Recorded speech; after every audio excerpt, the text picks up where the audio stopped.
दोस्तों, जितने ऑफिस में काम करने वाले लोग होते हैं, उनके लिए महीने का सबसे अच्छा और बड़ा दिन कौन सा होता है? वो दिन महीने का वो दिन होता है जब उनके मोबाइल मैसेज पे ये 3 अच्छे लफ्ज़ पढ़ने को मिलते हैं, सैलरी इज़ रिसीव्ड। क्योंकि वो फीलिंग अलग ही होती है कि जब आपको आपकी मेहनत के पैसे मिलते हैं।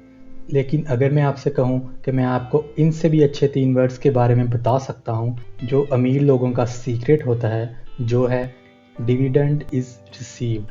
क्योंकि आज से कोई 150 साल पहले दुनिया के सबसे अमीर इंसान ने एक इंटरव्यू में एक लाइन कही थी, मैंने पैसा कमाने के वो तरीके ढूंढ लिए हैं जिनके बारे में आप लोग नहीं जानते। और जब मैंने ये लाइन रीड की थी तो मुझे इसकी एक्सप्लेनेशन पूरे इंटरनेट पे नहीं मिली। फिर जब मैंने उसकी बायोग्राफी रीड की जहाँ उसने एक और लाइन लिखी हुई थी, क्या तुम जानते हो कि मुझे सबसे ज़्यादा खुशी कब मिलती है? ये खुशी मुझे तब मिलती है जब मैं देखता हूँ कि मुझे डिविडेंड मिल रहे हैं। तो फिर जब मैंने पावर ऑफ कंपाउंडिंग को सही तरीके से समझा तो मुझे ये लाइन सही तरह से समझ आ गई। क्योंकि दुनिया में 2 तरह के लोग होते हैं। एक वो लोग जिनकी इनकम उनकी सैलरी होती है और वो उनको तब तक मिलती है जब तक वो एक्टिवली काम करते हैं, और जब वो अगले दिन दोबारा काम पे जाते हैं तो उनको ज़ीरो से स्टार्ट करना पड़ता है। और दूसरे वो लोग होते हैं जिनकी इनकम डिविडेंड होती है, जो सैलरी के मुकाबले में बहुत तेज़ी से ग्रो होती है। जहाँ पे आप काम करना छोड़ भी दो तो भी वो ग्रो होती रहती है, जिससे अमीर लोग और अमीर होते रहते हैं और गरीब लोग वहीं रह जाते हैं। और यही सीक्रेट मैं आपको इस वीडियो में समझाने वाला हूँ। तो दोस्तों, आज की वीडियो में हम लोग ये 4 चीज़ें डिस्कस करने वाले हैं। सबसे पहले ये डिविडेंड्स या डिविडेंड स्ट्रेटजी क्या होती है। फिर हम ये पता लगाएंगे कि आप किस तरह डिविडेंड पेइंग स्टॉक्स ढूंढ सकते हो। फिर मैं आपको इसके बारे में एक रियल लाइफ एग्जांपल बताऊंगा कि आप किस तरह इससे जल्दी फाइनेंशियल फ्रीडम अचीव कर सकते हो। फिर हम इसके फ़ायदे और नुकसान को डिस्कस करेंगे। तो सबसे पहले हम लोग ये समझने की कोशिश करते हैं कि ये डिविडेंड होते क्या हैं। तो दोस्तों, स्टॉक मार्केट में 2 तरह के स्टॉक्स होते हैं। एक होते हैं ग्रोथ स्टॉक्स और दूसरे होते हैं डिविडेंड स्टॉक्स। तो जब कोई कंपनी प्रॉफिट अर्न करती है तो उस कंपनी की मैनेजमेंट के पास 2 ऑप्शन होती हैं। या तो वो प्रॉफिट रिटेन कर ले, उस बिजनेस में दोबारा इन्वेस्ट कर दे फ्यूचर अपॉर्चुनिटीज़ के लिए, जिससे उस कंपनी के शेयर की प्राइस ऊपर जाती है। पर अगर उस कंपनी को पैसों की ज़रूरत नहीं है, क्योंकि उस कंपनी के पास पहले ही बहुत सारा कैश है, तो ऐसे टाइम में कंपनी डिविडेंड पे करती है। तो इससे हमें ये पता चलता है कि स्टॉक मार्केट से हम एक तरह नहीं बल्कि 2 तरह से पैसे कमा सकते हैं। एक तो जब कंपनी का स्टॉक प्राइस बहुत ज़्यादा इंक्रीज होता है, और दूसरा जब वो कंपनी आपको डिविडेंड पे करती है, जो डायरेक्टली आपके बैंक अकाउंट में आते हैं, जैसा कि आपकी सैलरी आपके बैंक अकाउंट में आती है। तो आपको स्टॉक मार्केट से पैसे कमाने के लिए या डिविडेंड लेने के लिए बार बार किसी स्टॉक को बाय सेल करने की ज़रूरत नहीं है। अगर आप किसी अच्छे स्टॉक को ख़रीद के होल्ड कर लो तो बिना कुछ किए आपको आपका प्रॉफिट मिलता रहेगा। अब हम ये जानते हैं कि आप ऐसे डिविडेंड पेइंग स्टॉक्स ढूंढ कैसे सकते हो। तो दोस्तों, इसके लिए आपको किसी अच्छे स्टॉक स्क्रीनर पे जाना होगा, जहाँ से आपको कंपनी की इन्फॉर्मेशन मिलती है, और उधर से हम किसी भी कंपनी का डिविडेंड यील्ड चेक कर सकते हैं। अब जिन दोस्तों को नहीं पता कि डिविडेंड यील्ड क्या होता है, इसका मतलब ये होता है कि कंपनी अपने शेयर प्राइस के मुकाबले कितना डिविडेंड पे कर रही है। ये परसेंटेज की फॉर्म में बताया जाता है।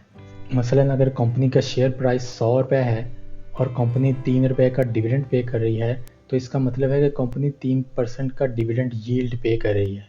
एक तरह से आप इसको इंटरेस्ट रेट कह सकते हो कि आप कितना पैसा पे करते हो और आपको उस पर कितना इंटरेस्ट मिलता है। तो दोस्तों, हम पाकिस्तान स्टॉक एक्सचेंज की वेबसाइट पे आते हैं, उधर स्टॉक स्क्रीनर पे आते हैं। इधर हम क्लिक करेंगे तो वो सारे डिविडेंड, जो कंपनीज जो ज़्यादा डिविडेंड दे रही हो पहले नंबर पे आ जाएगी, जो कम दे रही है दूसरे पे आ जाएगी। इधर हम देख सकते हैं। पर दोस्तों, इधर हमने एक चीज़ का ध्यान रखना है कि ये ज़रूरी नहीं है कि जो कंपनी सबसे ज़्यादा डिविडेंड दे रही है वो कंपनी अच्छी हो और हमने उसी में इन्वेस्ट करेंगे तो आपको फ़ायदा मिलेगा। क्योंकि कभी कभी कोई कंपनी तब भी डिविडेंड ज़्यादा देती है जब उसके कोई शेयर्स बाय नहीं करता, तो वो लोगों को लालच देने के लिए अपना डिविडेंड ज़्यादा कर देती है। मिसाल के तौर पर अगर यही कंपनी की बात करें, ALTN की, इस पर क्लिक करते हैं इन्फॉर्मेशन लेने के लिए। इसके अगर 5 साल की परफॉर्मेंस देखें तो हम कह सकते हैं ये नीचे जा रही है और कंटिन्यूसली नीचे जा रही है। और इसकी 1.74% के रेट से नीचे गिर रही है 5 सालों में। और अगर सिर्फ इसी साल की बात करें तो 20% से गिर रही है। अगर पिछले 365 दिनों की बात करें तो 26% से गिर रही है नीचे। और थोड़ा और अगर आपने इन डेप्थ रिसर्च करनी है तो इधर से आप इसकी फाइनेंशियल रिपोर्ट्स वगैरह भी पढ़ सकते हैं। अगर हम सिर्फ इधर तक की देखें तो देख सकते हैं ईपीएस कहते हैं अर्निंग पर शेयर को। इधर चार्ट था 2020 में, 2021 में 0.23 यानी तकरीबन 10% पिछले साल का। और इधर इसका प्रॉफिट आफ्टर टैक्सेशन था 1689 और इधर सिर्फ 84 और ये 1000 में है और ये करोड़ों में बनता है। इधर अरबों में था, इधर सिर्फ करोड़ों में आ गया। हाँ, तो आपने इतनी की रिसर्च लाजमी करनी है। जैसा कि दोस्तों ये कंपनी 95% का दे रही थी ये डिविडेंड, पर अगर कोई कंपनी आपको सिर्फ 5% का भी देती है ना, पर वो कंपनी अच्छी है, ऐसे आप अगर उसकी डिटेल्स पढ़ें वो कंपनी अच्छी है तो आप उसमें इन्वेस्ट कर दें 5% वाले में, वो कंपनी आपको लॉन्ग टर्म में बहुत ज़्यादा फ़ायदा देगी। इस चीज़ का मैं आप लोगों को एक रियल लाइफ एग्जांपल दिखाना चाहता हूँ। तो दोस्तों कुछ माह पहले एक आदमी ने ट्विटर पे ट्वीट किया था कि उसके एक फ्रेंड ने ये इन्फॉर्मेशन शेयर की है कि एक इन्वेस्टर है जिसने 2004 में आईटीसी जो एक कंपनी है उसके 1000 शेयर खरीदे थे जो उसने सेल नहीं किए। कंपनी ने कुछ साल बाद शेयर स्प्लिट किए, बोनस शेयर्स दिए और अब उसके पास 45,000 शेयर्स हैं। 2020 में उसको तकरीबन 4.5 लाख मिला सिर्फ डिविडेंड इनकम पे। और उसने एक सवाल भी पूछा है कि कोई कैलकुलेट करके बता सकता है कि 2004 में आईसीटी का शेयर प्राइस कितना था जिससे हमें पावर ऑफ डिविडेंड का पता चल सके। तो आप लोगों को मैं इसकी डिटेल समझाता हूँ। तो दोस्तों 2004 में आईसीटी का शेयर प्राइस ऑलमोस्ट 1000 रुपये था। ये इन्फॉर्मेशन मैंने कंपनी के एनुअल रिपोर्ट से निकाली क्योंकि अभी इसका प्राइस बोनस शेयर और स्टॉक स्प्लिट की वजह से एडजस्ट कर दिया गया है। अब क्योंकि उस आदमी ने 1000 शेयर बाय किए थे मतलब उसने 10 लाख इन्वेस्ट किया होगा और अभी उस इन्वेस्टर के पास 45,000 शेयर्स हो गए क्योंकि उस कंपनी ने बहुत सारे शेयर्स को स्प्लिट किया और बहुत बार बोनस शेयर गिफ्ट किए, जैसा कि आप इस चार्ट से देख सकते हो। दोस्तों ये स्टॉक स्प्लिट क्या होता है, इस बारे में मैंने एक वीडियो बनाई थी जिसका नाम था पेनी स्टॉक इन्वेस्टिंग। उसका लिंक मैंने डिस्क्रिप्शन में दे दिया है, आप देख सकते हो।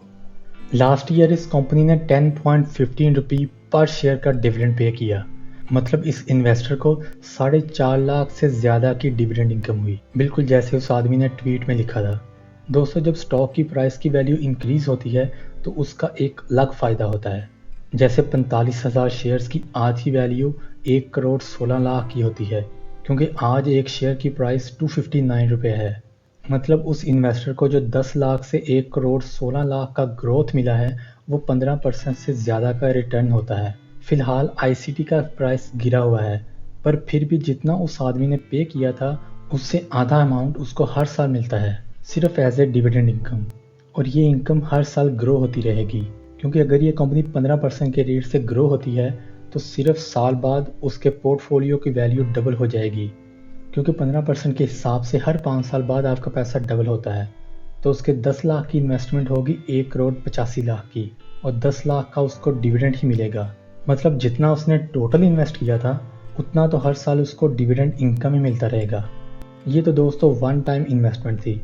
इमेजिन करो अगर उस बंदे ने कुछ साल बाद दोबारा इन्वेस्ट किया होता तो उसका डिविडेंड कितना बढ़ गया होता। तो दोस्तों अब हम इस स्ट्रेटजी के फ़ायदा और नुकसान भी देखते हैं। तो सबसे बड़ा फ़ायदा ये है कि आप स्टॉक मार्केट से अपनी वेल्थ को बहुत तेज़ी से ग्रो कर सकते हो और बहुत ज़्यादा ग्रो कर सकते हो। अगर आप अपनी 20s में किसी अच्छी और नई कंपनी में इन्वेस्ट कर लेते हो तो जब आप अपनी 30s या 40s में पहुंचोगे तो वो कंपनी भी मैच्योर हो चुकी होगी, तो वो एक डिविडेंड पेइंग स्टॉक बन जाएगा। पाकिस्तान में अभी भी बहुत सारी कंपनीज हैं जो फ़िलहाल ग्रोथ स्टेज में हैं, इसलिए इनमें इन्वेस्ट करने वालों की इनकम भी बहुत तेज़ी से ग्रो होगी। अब शायद कोई ये भी कह सकता है कि ये बहुत रिस्की होता है, तो दोस्तों बिज़नेस में रिस्क होता ही है। तो फिर इसका दूसरा बड़ा फ़ायदा ये है कि आप छोटी अमाउंट से भी शुरू कर सकते हो। जैसे 18 साल की एज में ही आप स्टॉक बाय कर सकते हो, स्टॉक इन्वेस्टिंग सीख सकते हो, सिर्फ 500 रुपये से इन्वेस्टिंग भी शुरू कर सकते हो। आप पाकिस्तान स्टॉक एक्सचेंज की वेबसाइट पर जाके अपना प्रोफाइल बनाएं और इन्वेस्टिंग सीखें, और अगर कुछ समझ नहीं आती तो वीडियोस देख के आ जाएगी। तो इसका तीसरा और बड़ा फ़ायदा ये है कि इसमें आपको डाइवर्सिफिकेशन करने को मिलती है, क्योंकि अगर आप रियल एस्टेट में 40 लाख इन्वेस्ट करते हो तो आप सिर्फ एक प्रॉपर्टी खरीद सकते हो, पर इधर आप सेम अमाउंट से 3-4 कंपनीज में इन्वेस्ट कर सकते हो। दोस्तों इसके अलावा भी डिविडेंड के बहुत सारे फ़ायदे होते हैं, जो हम फ्यूचर में किसी और वीडियोस में डिस्कस करेंगे। अब दोस्तों, इसका एक नुकसान सिर्फ यही है कि आपको इसका नॉलेज होना बहुत ज़रूरी है, पर शायद ये कोई डिसएडवांटेज नहीं है, क्योंकि आपको हर उस फील्ड का नॉलेज होना ज़रूरी है जिस पे आप काम करना चाहते हो, चाहे वो रियल एस्टेट हो, गोल्ड हो या स्टॉक मार्केट। जैसे जैसे आपका नॉलेज बढ़ता है, आपका रिस्क कम होता रहता है। जिस तरह बहुत सारे लोगों को पावर ऑफ कंपाउंडिंग का ही नहीं पता, जिसकी वजह से वो इन्वेस्टिंग से दूर भागते हैं, इसी तरह उनको डिविडेंड का भी नहीं पता कि आप किस तरह इससे स्टेबल और रेगुलर इनकम अर्न कर सकते हो, जिसकी वजह से लोग इन्वेस्टिंग शुरू तो कर लेते हैं पर कंप्लीट नहीं कर पाते। तो दोस्तों, इसलिए नॉलेज होना बहुत ज़रूरी है। पाकिस्तान में फाइनेंशियल एजुकेशन नहीं पढ़ाई जाती, इसलिए मैंने ये इन्वेस्टिंग सीखें प्रोग्राम शुरू किया है, ताकि वीडियोस बना के आपको सिखा सकूं कि फाइनेंशियली फ्री कैसे होते हैं, क्यों अमीर और अमीर हो रहे हैं और मिडिल क्लास और गरीब हो रहे हैं। तो दोस्तों, अगर आप ऐसे वैल्यूएबल लेसन्स लेना चाहते हो तो इस चैनल को फॉलो या सब्सक्राइब कर लेना। फ्यूचर में हम इस टॉपिक पे और वीडियो बनाएंगे। अगर वीडियो पसंद आए तो लाइक कर देना, नहीं तो डिसलाइक कर देना। दोस्तों, आज की ख़ास बात ये कि बानो कुद्सिया कहती हैं, अक्सर औक़ात सच कड़वा नहीं होता, सच बोलने का अंदाज़ कड़वा होता है। अल्लाह हाफ़िज़।